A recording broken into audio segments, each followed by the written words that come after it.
اس وقت ہم کسی بھی ملک کی بستی کا جائزہ لیں تو اس وقت خوبصورت مکان بنانے کا ایک مقابلہ ایسا لگتا ہے کہ چل پڑا ہے، ایک تقابل ہے، ایک ریس ہے، ایک دوڑ ہے۔ میرا گھر خوبصورت ہونا چاہیے،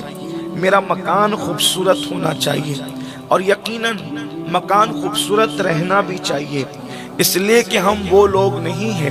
کہ ہم آپ کو یہ کہیں کہ اللہ نے نوازا ہے اس کے بعد بھی ٹٹر کی جھوپڑی میں اپنے دن گزاریں۔ ایسا نہیں، اللہ نے نعمت دی ہے تو اس کا استعمال بھی ہونا چاہیے اور وہ نعمت نظر بھی آنا چاہیے، ناشکری نہ ہو۔ لیکن فخر و مباحات کے طور پر، یعنی تکبر کے طور پر،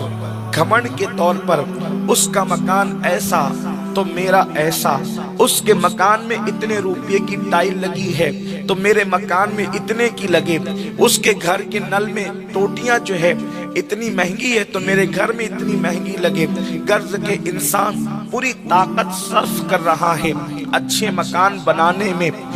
اچھے فرنیچر بنانے میں، اچھی کرسیاں رکھنے میں، اچھے گدے رکھنے میں۔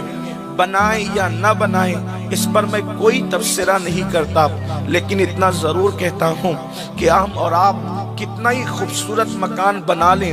کتنا ہی حسین مکان بنا لیں، اچھی طرح یاد رکھنا کوئی گارنٹی ہے کہ اس مکان میں ہم رہیں گے بھی، اور رہیں گے تو کتنے دن تک رہیں گے؟ آپ مجھے بتائیں، خوبصورت سے خوبصورت مکان بنانے والے مکان ابھی تیار بھی نہیں ہوا اور ان کا انتقال ہو جاتا ہے، یا مکان تیار ہوا ابھی اس کا افتتاح ہی ہوا تھا، ابھی اس کا انوگریشن ہی ہوا تھا کہ کسی بنانے والے کا، محنت کرنے والے کا انتقال ہو جاتا ہے۔ یہ بار بار ہمارے تجربے میں ہے۔ چلیں ٹھیک ہے، اگر کوئی خوش نصیب اس مکان میں رہے بھی تو کتنے دن تک رہے گا؟ ہم نے اے سی لگائی، ہم نے پنکھے لگائے، ہم نے لائٹ لگائی، ساری خوبصورت چیز رکھی، لیکن آپ مجھے بتائیں کتنے دن رہو گے؟ اس کی گارنٹی ہے۔ لیکن آؤ، ایک مکان وہ بھی ہے جس میں رہنا یقینی ہے، اور اللہ اکبر، اس میں گارنٹی بھی ہے کہ رہنا کتنے دن تک کے ہے۔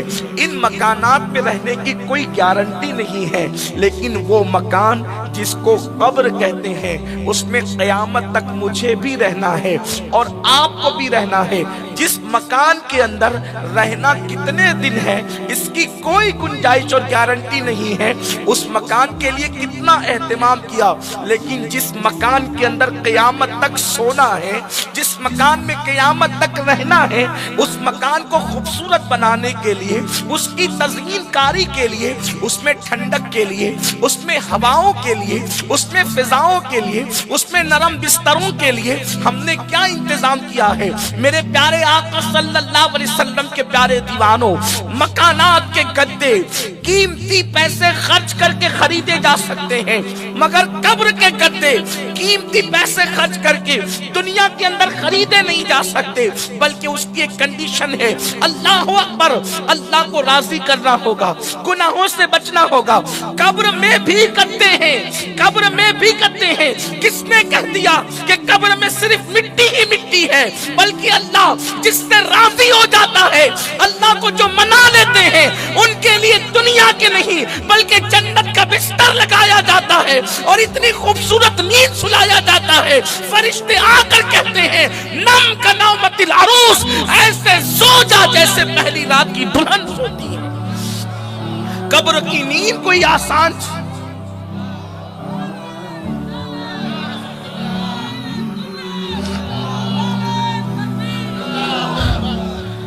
دنیا کے گدوں پہ سو